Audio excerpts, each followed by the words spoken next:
Sued for the art of the steal, Donald Trump and his family are accused of massive financial fraud. The former US president has dismissed the lawsuit as a witch hunt. So will his latest legal woes weaken or cement his political standing? This is Inside Story.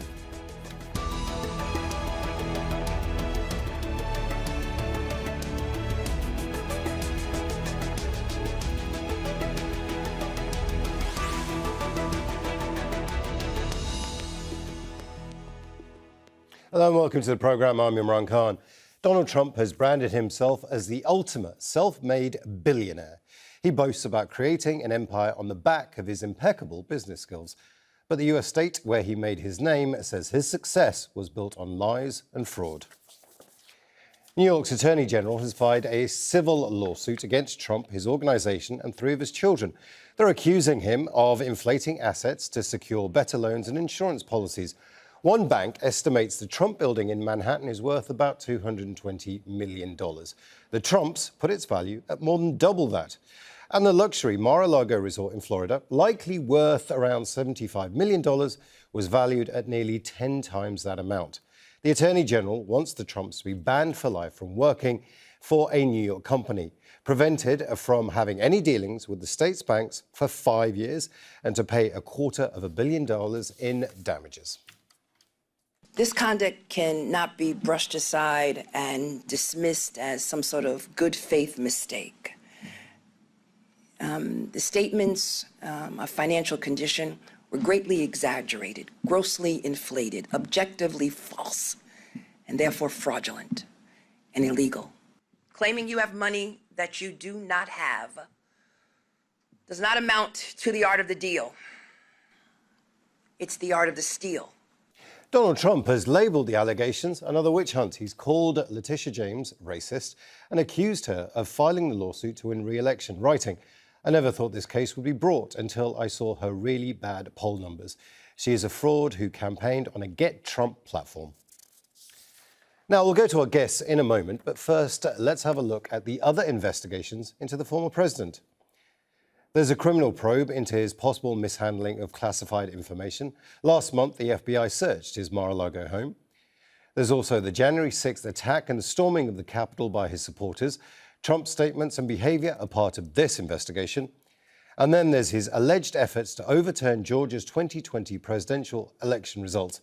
And he's accused of pressuring the Secretary of State to find votes to reverse Joe Biden's victory.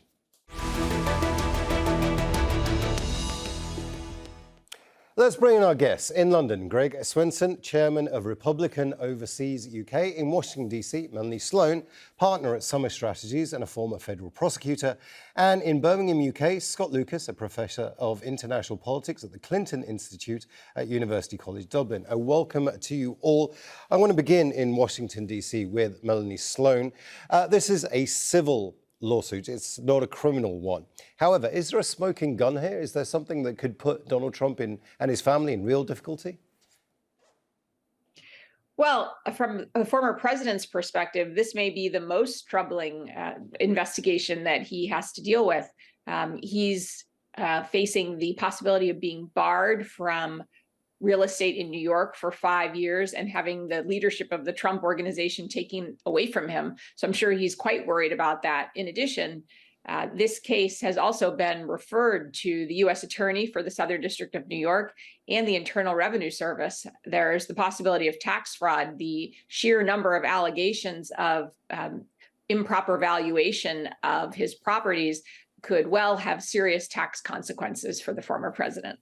But Melanie, this is all just part of the rough and tumble of, New York real estate. I mean, I can't imagine real estate vendor, somebody in that business. I mean, honesty isn't a word we associate with those people. This is just business of the day, isn't it? I think that's going to be a tough argument for Mr. Trump to make. In his deposition earlier this year, he took the Fifth Amendment and in a huge number of times when asked about the valuation of his properties. And that will be used in any kind of trial where there will be a strong inference of guilt in that case for taking the Fifth. That wouldn't happen in a criminal trial, but in a civil trial it does. So there will be the inference that he indeed knew that he was misvaluing the properties, which will contribute to a finding of guilt. Obviously, he will argue that there was no intent to defraud, but and the fact that he has no email, very rarely emails, will obviously help him, because the government will need to show that he had the intent to defraud. But again, there is a plethora of evidence lined up against him. This is a very long civil complaint, but we are still at the beginning of this process. Undoubtedly, Mr. Trump will be filing a motion to dismiss, and we will see how it goes. But he also is facing additional jeopardy from this investigation, as I said, because it has been referred to criminal authorities as well. Well, let me bring in Greg Swenson here in London. You're the chairperson of Republicans overseas. There's a litany of charges, not just this one, but there's a litany of cases being brought against Donald Trump. How can you still defend him? Well, I'm not sure I'd defend the president on any of these individual cases, on their own. But I think there's a long history of this. I mean, it's really been going on for 6 years. Specifically with Tish James, it's been going on for 3 years. So, I mean, there might have been some disappointment that she wasn't able to come up with a criminal case, nor was the Manhattan DA able to come up with a criminal case. So I think that might have been a disappointment. But this is on top of, what started in 2016 with the Russia collusion hoax, many people seemed very confident that would, in some way end the president's political career. And it turned out to be a hoax. So, it's a long list. I probably would argue the one that's should be most worrying to the president is the mishandling of classified documents. Not that, I have a view on whether that will work or not, but it's just another case in the long list of attempts to criminalize President Trump. I'm not sure this one will work. I doubt it will. And, if you look at what happened at the raid at Mar-a-Lago, I'm not sure what the intentions were, but, the president was up 9 points over Ron DeSantis, 45 to 36 prior to the raid. And after the raid, the first poll came out with Trump up 39. So if anything, it probably generates some sympathy for the president. I'm sure he will not do well in Manhattan. I think there's plenty of support for Tish James in Manhattan. But if you look at the other boroughs, they're really concerned about crime in the city and the lack of prosecution by Tish James. And I think there'll be some disappointment, especially amongst the minority communities who are the ones suffering from the crime wave. And if anything, this is a distraction away from the real, the real issues that are important to New Yorkers. So who knows what'll happen in terms of the civil case, but I'm not confident it's really going to hurt the president that much. We'll come to Scott Lucas now, who's in Birmingham. Scott, is this a case of Teflon Don, the fact that nothing can touch him and it's just a distraction? Well, it's a case of making sure that we cut through politics and disinformation, and like Melanie did, stick with the facts. First of all, the wider context is that Donald Trump may have escaped justice, but he, in fact, or his campaign did collaborate with Russia in 2016 to get him elected. That is on the record in the Mueller report. Donald Trump tried to blackmail a country, Ukraine, a country which is now at war. So because it would not spread disinformation against his opponent in the 2020 election, Joe Biden. Donald Trump is facing civil and criminal investigations over his attempts to overturn the 2020 election.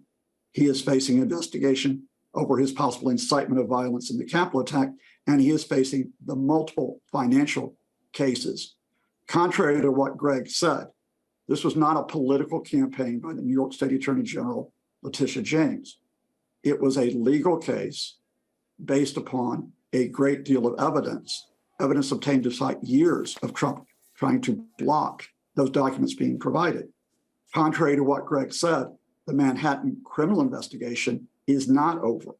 They have decided not to go to the grand jury for the moment, But the impact, as Melanie said, is that the findings in the James investigation, the civil investigation, having been handed over to the Manhattan district attorney, may mean that they now renew going to the grand jury.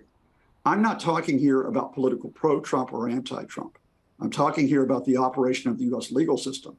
And the danger here is that politics and disinformation is not just a case of saving Trump or defending him, Teflon Don. It's undermining the US system, which has to continue after he is gone one day, whether it's behind bars or somewhere else. Well, let's bring in Melanie Sloan here. Melanie, it is very difficult to separate the politics from the investigations here. As a former federal prosecutor, when you're talking about high-profile cases like this, how much of the politics of this are you aware of? And how much does that influence you? Well, obviously, the politics are very significant in that Mr. Trump is going on television and insisting that if anybody goes after him, any prosecutors take on cases, they're facing potential mob violence. So he's trying to bring in his supporters to stop any kind of criminal case, which, as Scott said, that would just be anti-democratic. I mean, we're facing really a crisis in our democracy. The thought that there would be mob rule to stop a viable prosecution is a terrifying thing. I want to correct something that Greg said earlier, which was that Tish James didn't bring a criminal investigation, suggesting that somehow she didn't have the evidence for that. She didn't have the jurisdiction to bring a criminal inquiry, a criminal charge here. That's not her role at the Attorney General's office. So she's not the person for that.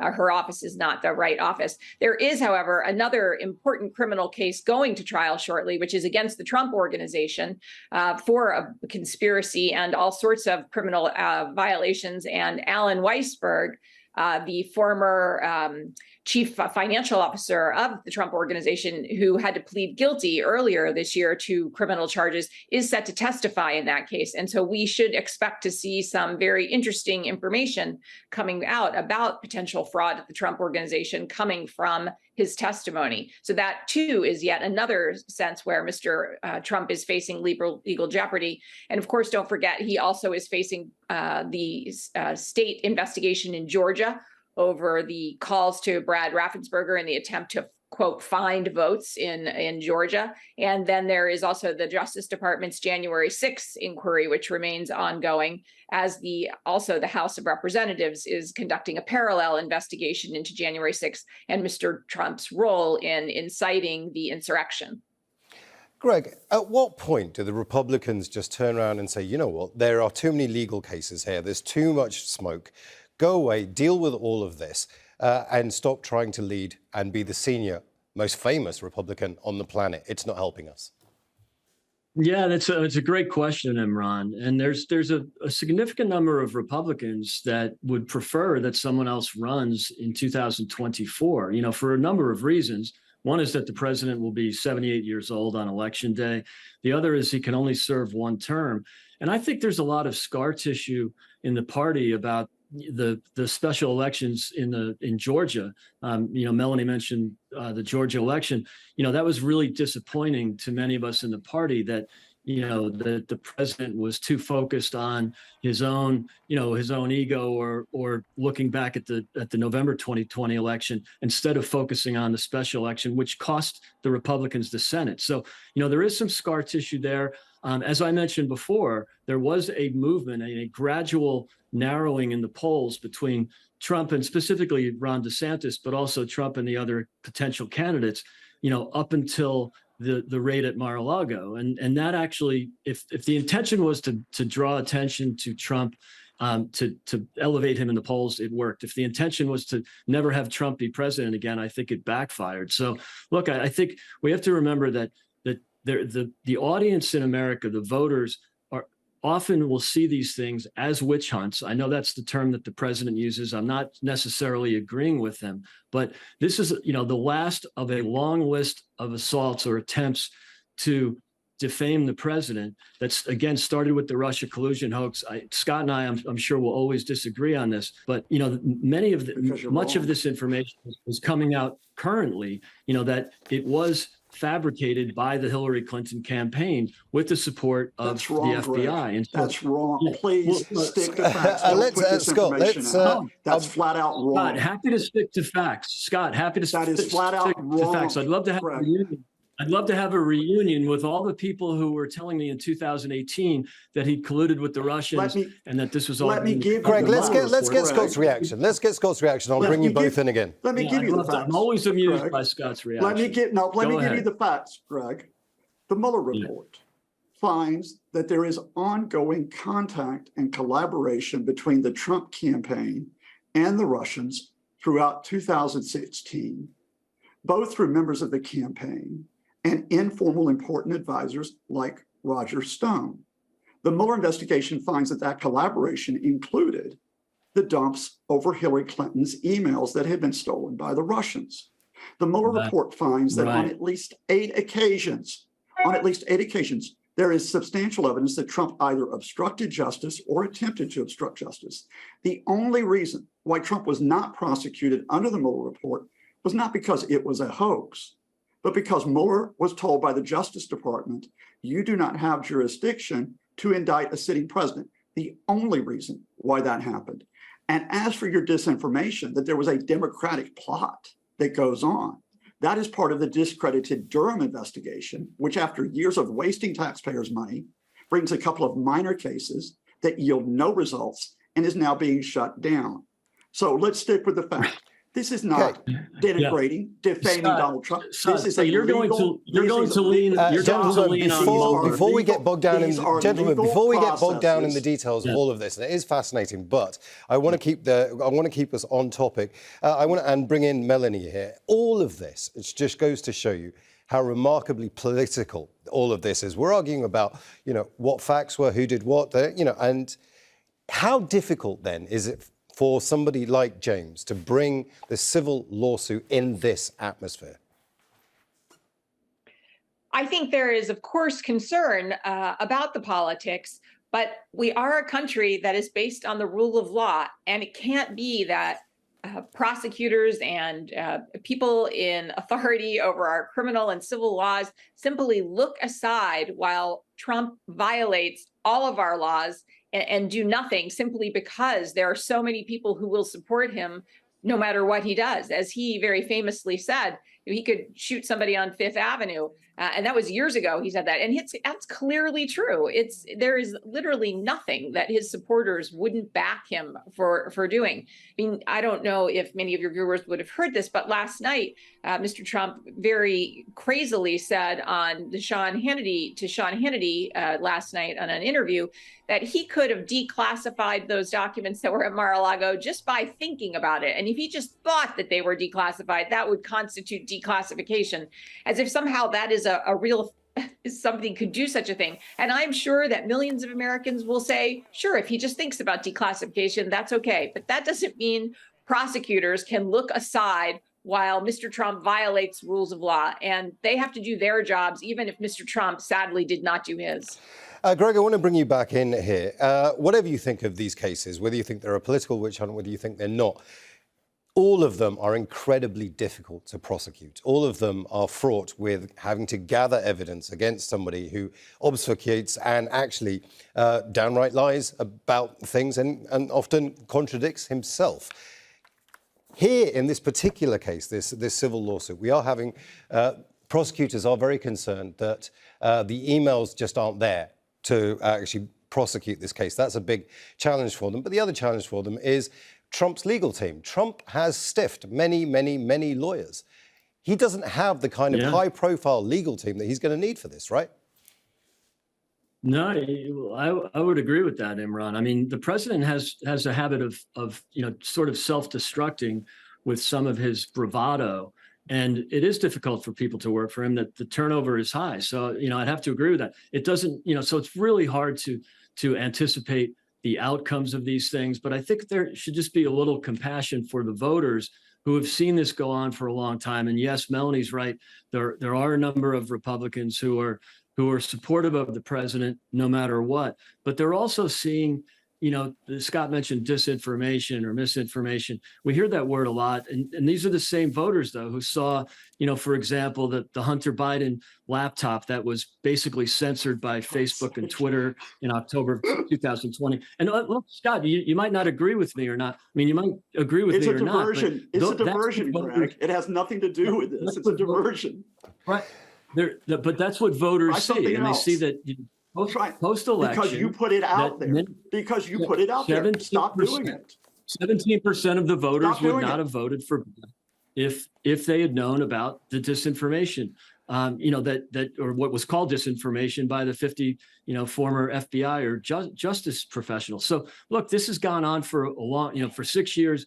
It probably peaked in the fall of 2020. Look, that's just, I think there has to be some understanding that voters are seeing disinformation from both sides, and that's it's troubling. A strong word. Disinformation is a very, very strong word, Greg. And also consider it is a very strong word that you're using there. But let me just, Greg, just give me a second.